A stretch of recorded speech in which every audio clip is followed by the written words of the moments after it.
點樣睇出一個人係咪黑你？睇一個重點，當你提出個想法，佢係咪即刻就否定你、反駁你？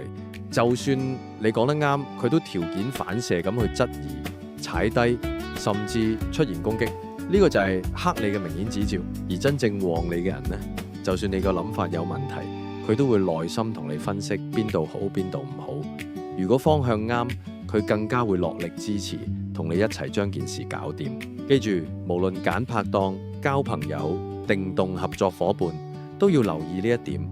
能量唔夾嘅人，再熟都會泄你嘅氣；能量相生嘅人，一句說話都可以撐起你嘅運力。領悟之後先至醒悟，少食先係珍寶。